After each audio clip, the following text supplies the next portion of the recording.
হয় আমি অতিকৈ আজি লজ্জাজনক অনুভৱ কৰিছোঁ।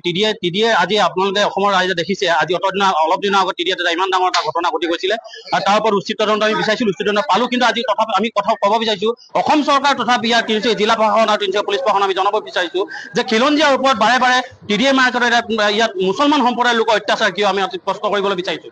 আৰু ইয়াৰ মানে স্থায়ী আজি সমাধান লাগে বুলি বৃহত্তৰ অসম যুৱ মঞ্চ আৰু বিভিন্ন জাতীয় জনগোষ্ঠীয় সংগঠনে আমি দাবী কৰিছোঁ যে যেতিয়ালৈকে টিডিয়ে স্থায়ী সমাধান নিদিয়ে, যেতিয়ালৈকে ইয়াৰ এখন মিটিং আকাৰে নি পেলাই কমিটি গঠন কৰি পেলাই স্থায়ী সমাধান নাপাওঁ তেতিয়ালৈকে টিডিয়ে বন্ধ থাকিব। স্পষ্ট কথা আমি ক'ব বিচাৰিছোঁ এখেতলোকে সংখ্যালঘু মানুহখিনিয়ে কি অসমীয়া খিলঞ্জীয়া ভূমিপুত্ৰ কি টাৰ্গেট কৰি লৈছে নেকি আমাৰ তাত প্ৰশ্ন আছে। সেইদিনা আমি ছ'চিয়েল মিডিয়াৰ যোগেদি আমি দেখিবলৈ পাইছোঁ নগাঁৱত এটা অসমীয়া এটা হৰ্ণ বজোৱাৰ ছাত্ৰত এটা হেলমেট মাৰি মূৰা ফালি পঠিয়াই দিছে।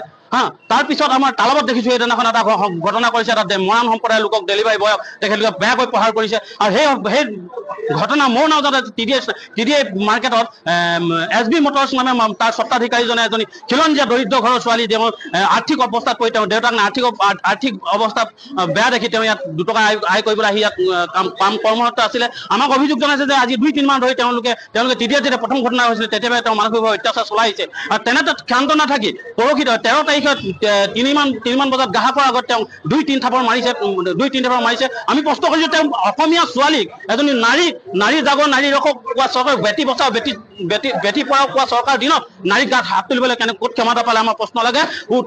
আমি ইয়াৰ পৰা দাবী বিচাৰিছোঁ অতি সোনকালে ৰাজহুৱাভাৱে ক্ষমা খোজক আৰু তেওঁক কেছ চেষ্টা কৰি জেল হাজতলৈ প্ৰেৰণ কৰক। আৰু কাজল গোহাঁই ডাঙৰীয়াই ক'ব বিচাৰিছোঁ ইয়াৰ উচিত তদন্ত কৰক আৰু উচিত তদন্ত কৰি স্থায়ী সমাধান উলিয়াই দিয়ক, নহ'লে কিন্তু আমি ক্ষান্ত নাথাকোঁ। ধন্যবাদ। জয় অসম।